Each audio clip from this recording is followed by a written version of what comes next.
ನಮಸ್ಕಾರ. JTV news ಸುದ್ದಿಗಳಿಗೆ ಸ್ವಾಗತ. ನಾನು ಅಕ್ಷಯ. ಮಾದಪಟ್ಟಣ ಕಲ್ಲುಕ್ವಾರಿ ದುರಂತ, ಸಚಿವ ಕೃಷ್ಣ ಬೈರೇಗೌಡರ ಸಂತಾಪ. ಬೆಂಗಳೂರು ದಕ್ಷಿಣ ತಾಲೂಕಿನ ಮಾದಪಟ್ಟಣದಲ್ಲಿ ಕಲ್ಲುಕ್ವಾರಿಯ ಬಂಡೆ ಕುಸಿದು 7 ಜನ ಕಾರ್ಮಿಕರು ಮೃತಪಟ್ಟಿರುವ ಸಂಬಂಧ ಗ್ರೇಟರ್ ಬೆಂಗಳೂರು ಅಭಿವೃದ್ಧಿ ಸಚಿವರಾದ ಕೃಷ್ಣ ಬೈರೇಗೌಡ ಅವರು ಸಂತಾಪ ವ್ಯಕ್ತಪಡಿಸಿದ್ದಾರೆ.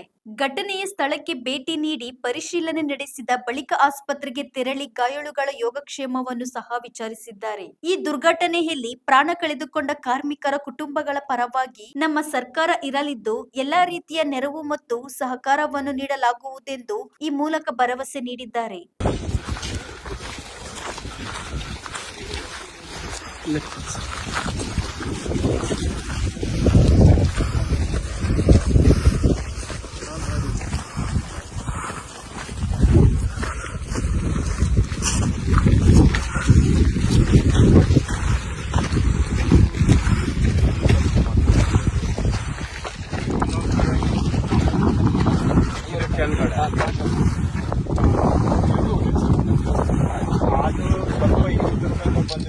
ಸ್ವಲ್ಪ ಆ ಕಡೆ ಹೋಗಿದೆ.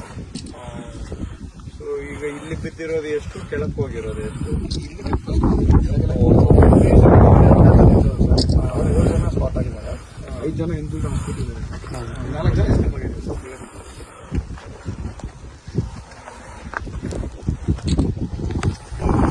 ಗಟ್ಟಿಯಾಗಿದೆ ಅಂತ ಹೇಳಿ ಮಾಡ್ತಾ ಇದ್ದಾರೆ. ಆಕ್ಚುಲಿ ಬೇರೆನೇ ಇದ್ದಾರೆ. ಲೇಯರ್ ಇಲ್ಲೇ ಗೊತ್ತಾಗುತ್ತಲ್ಲ, ಲೇಯರ್ ಇದೆ ನೋಡಿ. ಅದು ಆಕ್ಚುಲಿ ಲೇಯರ್ ಬೇರೆ ಇದೆ. ಹೌದು ಸರ್, ಆ ಎಂಟೈರ್ ಲೇಯರೇ ಬಂದ್ಬಿಟ್ಟಿದೆ. ಆ ವೀಕ್ನೆಸ್ ಹಂಗೆ ಇದೆ. ಇದೆ ಸರ್, ಮೋಸ್ಟ್ಲಿ ಅದು ಹಂಗೆ ಇದೆ. Not a major issue, but safe stable sir.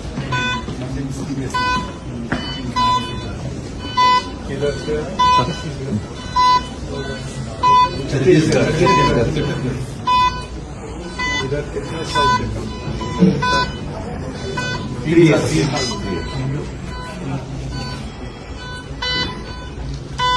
बाकी लोग गाँव से कोई Madhya Pradesh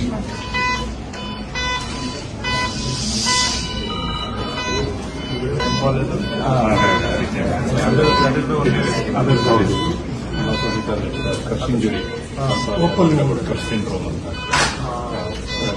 Immediately got the right. And he has also got neck injury and head injury.